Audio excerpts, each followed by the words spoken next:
नमस्कार दोस्तों, आप सभी का स्वागत है आपके अपने YouTube चैनल मैथ मस्ती पर। दोस्तों मैं हूं विपिन यादव और अब मैंने क्या किया है कि एग्ज़ाम सेंटर से तो हम आपको बताएंगे ही कि क्वेश्चन कैसे पूछे जाते हैं, वो आपको स्टूडेंट ही बताएंगे। और अभी जो क्वेश्चन भी आते हैं उसके बाद हम उसका एनालिसिस कराते हैं। तो कुछ क्वेश्चन हमारे पास आया है, हालांकि ये अलग अलग शिफ्टों का होगा, कोई एक शिफ्ट का नहीं है। तो अभी 2 दिन एग्ज़ाम हुआ है, तो आइए उस क्वेश्चन को हम एनालिसिस करते हैं, ठीक है। तो सबसे पहले यहाँ पर क्वेश्चन जो हमारे सामने आया है वो क्वेश्चन आया है, एक क्वेश्चन है कि राधा अपने घर से ऑफिस के लिए 3 किलोमीटर प्रति घंटा के चाल से जाती है, 10 मिनट देरी से पहुंचती है, और 4 किलोमीटर प्रति घंटा के चाल से जाती है, 30 मिनट पहले पहुंचती है। तो घर से ऑफिस के बीच की दूरी क्या है।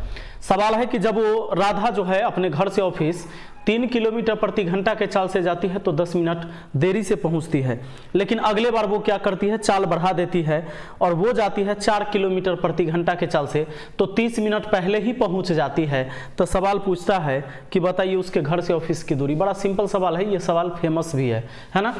तो वह दूरी पूछा है, दूरी मान लीजिए d, उस दूरी को पहला दिन गई है 3 के चाल से, 10 मिनट लेट हो गई। अगला दिन उसी दूरी को जाती है 4 के चाल से, तो 30 मिनट पहले पहुंच गई। दोस्तों हमेशा क्या करना है कि ये दूरी बट्टा चाल समय, दूरी बट्टा चाल समय, इधर वाला का हमेशा अंतर करना है और बराबर में दूगो जो समय दिया, एक बार 10 मिनट लेट हुआ और एक बार 30 मिनट पहले। अगर 2 अंक का समय है तो जोड़ दीजिए, 30 और 10 को जोड़ दीजिए, एक है 10 मिनट और एक है 30 मिनट। अगर एक बार लेट एक बार पहले है तो दोनों को जोड़ दिए। अच्छा, ये मिनट में है, 60 से भाग दे देंगे, घंटा में हो जाएगा, क्योंकि ये चाल भी किलोमीटर प्रति घंटा में था। बस अब काम हो गया। तो ये देखिए नीचे 12, 3 चौका 12, 4D 3D हो जाएगा और बराबर 30 और 10 40, 40 बट्टा कितना 60, 40 बट्टा 60, 20 से काटे 2 बार में, 20 से काटे 3 बार में, 3 चौके 12, 4D में से 3D गया तो 1D बचा और 4 दूना कितना हो गया 8, यानी वो डिस्टेंस 8 किलोमीटर है। तो इस सवाल का जवाब हो जाता है 8 किलोमीटर। चलिए अगला सवाल पर आते हैं। एक क्वेश्चन पूछा गया है, किसी राशि का साधारण ब्याज 2 वर्ष में 1250 हो जाता है और 5 वर्ष में 2000 हो जाता है, तो दर ज्ञात करिए। कहता है क्या, किसी राशि का साधारण ब्याज 2 वर्ष में कितना हो जाता है, 2 वर्ष में 1250 हो जाता है और 5 वर्ष में बोला है, 5 वर्ष में 2000 हो जाता है, 5 वर्ष में 2000 हो जाता है। एक काम करिए, इन दोनों में अंतर कितना का, 3 साल का, तो 3 साल का निकल जाएगा, घटा देंगे तो 2000 में से 1200 हो गया 850 और चल जाएगा, 750 हुआ। अब 3 बरस का 750 ब्याज हो गया तो 1 बरस का भी पता चल जाएगा। कैसे, 3 से इसमें भाग दे देंगे, 25 3 75, 250।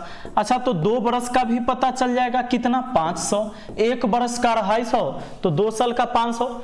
अब 2 साल का जब हमको पता हो गया है तो हम मूलधन भी निकाल सकते हैं। कैसे, 2 साल में कोई धनराशि 1250 हो गया था किसी राशि पर, 2 बरस में 1250 हो जाता है, कोई धन जो है ना 1250 हो जाता है, तो मूलधन निकाल लीजिए। मूलधन कैसे निकालिएगा, ये 1250 में से 500 घटा दीजिए, 1250 में से 500 घटा देते हैं। यहां पर देखिए सवाल कहता है कि एक राशि का साधारण ब्याज 2 बरस में 1250 हो जाता है और 5 बरस में 2000 हो जाता है, तो दर ज्ञात करना है। अच्छा, ये सवाल ऐसा होना चाहिए था कि कोई साधारण ब्याज पर कोई धन 2 साल में 1250 हो जाता है और 5 साल में 2000 हो जाता है, कोई धन हो जाता है। तो इसमें यह पता चल गया कि 3 साल का ब्याज कितना हुआ 750, 1 साल का 250, 2 साल का हो गया 500। अब हम मूलधन निकाल सकते हैं, 1250 जो धन हो गया था 2 साल में, उसमें से ये 2 साल का हम ब्याज घटा देते हैं, तो ये जो है 700 कितना आ जाएगा 750 रुपया, ये हो गया मूलधन। दोस्तों हमसे दर पूछा है, तो दर निकालना है तो एक काम कर सकते हैं, क्या कर सकते हैं, 1 साल का 250 रुपया ब्याज ऊपर लिख दीजिए, बटा में मूलधन लिख दीजिए 750 और प्रतिशत के लिए 100% से गुना कर दीजिए, 100% से अब आइए 0 से 0, 25 3 75 आ 100/3, 33.1/3%, या इसको 33.33% भी कह सकते हैं। यह रेट रहा होगा। यह सवाल ऐसा रहा होगा कि 2 बरस में साधारण ब्याज की दर से कोई धन 1250 हो जाता है 2 साल में, और 5 साल में हो जाता है 2000, तो दोनों में अंतर 3 साल का। 3 साल का हमने निकाल लिया ब्याज, क्योंकि 3 साल का ही ब्याज बढ़ा होगा तो इतना हुआ होगा। 3 साल का ब्याज 750, 1 साल का 250, 2 साल का 500, और 1250 2 साल में हुआ था, उसमें से केवल ब्याज 2 साल का घटा दिए, मूलधन हुआ, और 1 साल का ब्याज ऊपर लिख दिया, तो ब्याज बटा मूलधन गुना 100 ये दर निकल गया। आइए नेक्स्ट क्वेश्चन पर आते हैं। अगला सवाल क्या कहता है, जरा देखिएगा, गौर करिए।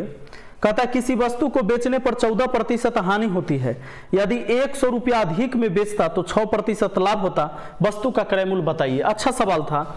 किसी वस्तु को बेचने पर 14% की हानि होती है, लॉस होता है कितना का, 14% का, और कहता है कि 100 रुपया जब बढ़ाकर बेचिएगा ना, 100 रुपया जब बढ़ाकर बेचता है तो उसको 6% का लाभ हो जाता है, 6% का लाभ हो जाता है। एक बात बताइए, ऐसा सवाल जब भी हो, एक बार लॉस हुआ है, एक बार हानि हुआ है, नहीं सॉरी लाभ हुआ है, एक बार प्रॉफिट एक बार लॉस, तो यहां पर 2 रंग है तो जोड़ दीजिए, लॉस प्रॉफिट 2 है, तो 14 6 कितना 20% के बराबर लिखेंगे विक्रय मूल्य का अंतर। तो यहां 100 रुपया बढ़ाकर बेचा है, इसका मतलब ये 100 रुपया विक्रय मूल्य का अंतर ही है। अब हम क्या करेंगे, अब करेंगे 100% का मान निकाल देंगे, वस्तु का क्रय मूल्य हो जाएगा 20 पचे 100, तो 100 पचे 500, 500 हो गया उस वस्तु का क्रय मूल्य। ठीक है, चलिए नेक्स्ट क्वेश्चन पर आते हैं।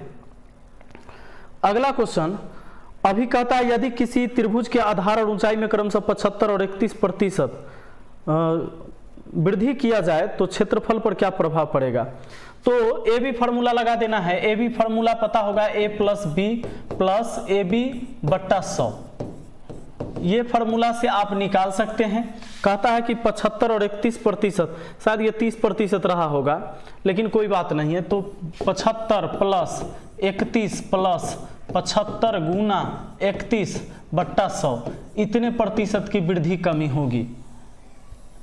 आप इसको हल करेंगे तो आपका निकल जाएगा। इसको जोड़ दीजिएगा, 75 और 31, 5 1 6, 7 7 3 कितना होता है 10, 106 ये हो गया। अब प्लस इसको अगर ऐसा करते हैं, गुना ही कर देते हैं, तो गुना कर देते हैं तो ये हो जाता है हमारा 75 एकम 75 के 5 हासिल हो गया हमारा 7। अब 75 में 3 से गुना करते हैं, 5 3 15 के 5 हासिल 1, 7 21 1 22, और 7 जोड़ देंगे, इसमें 7 जोड़ देंगे तो 232 हो जाएगा। और 232 हमारा हो गया, ये 232 गुना होके इतना हो गया।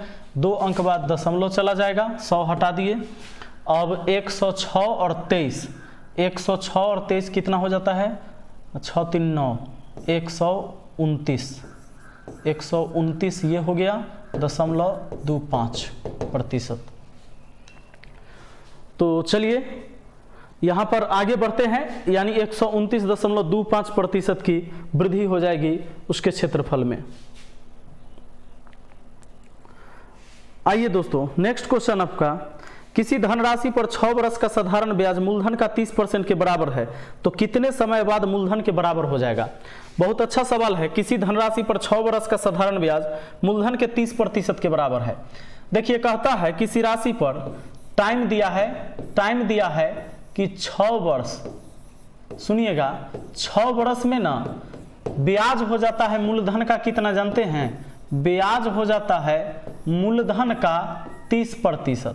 एगो बात बताइए, 6 वर्ष में अगर 30% हो जाता है तो रेट कितना रहा होगा, R/T होता है ब्याज, तो 6 वर्ष रहा होगा तो 5% रहा होगा, 5% रहा होगा। कैसे, 5 और 6 का गुना करिए, 6 × 30% हो जाएगा। परसेंटेज ब्याज होता है R/T। अब एक बात कहता है कि अब बताइए कितने समय बाद मूलधन के बराबर हो जाएगा। मूलधन के बराबर होने का मतलब होता है 100% ब्याज हो जाना। तो मूलधन के बराबर होने का मतलब होता है 100% ब्याज हो जाना। कितना टाइम रहेगा कि नयका जो ब्याज आएगा वो 100% होना चाहिए। मूलधन के बराबर मतलब 100%। तो रेट अगर 5% पता है, टाइम 20 वर्ष रहेगा तभी ना 100% होगा। यानी आपका आंसर हो गया ये वाला 20 वर्ष। टाइम अगर रेट 5% है तो 20 साल में 20 बचे 100% के बराबर हो जाएगा। या आप ही 5 से 100 में भाग देते थे, 20 निकल जाता। ठीक है, चलिए देखिए दोस्तों, एक क्वेश्चन है आपके सामने। 2 का स्क्वायर और इसका क्यू है, फिर 3 का स्क्वायर और इसका क्यू है। देखिए एक बात समझिएगा, जब किसी संख्या के पावर पर पावर होगा और ब्रैकेट लगा होगा तो पावर में पावर गुना हो जाएगा। तो यहां पर क्या होगा, 2 के पावर 3 दूना 6 हो जाएगा, प्लस यहाँ 3 के पावर ये गुना हो जाएगा।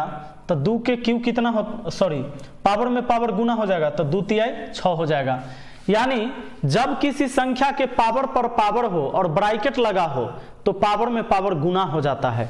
पावर में पावर गुना। 2 के पावर 6 कितना होता है, 64 होता है। 3 के पावर 6 कितना होता है, 729 होता है। इसको आप जोड़ दीजिए, 64 और 729, 9 4 13 के 3, 2 आ 6 8, 8 आ 1 9 और 7 ये 793 आपका आंसर हो गया। चलिए तो आज के लिए यहीं तक रहने देते हैं, और सारे सवाल को हम अगली वीडियो में आपको करवाएंगे। चलिए मिलते हैं अगली वीडियो में। Thank you, best of luck.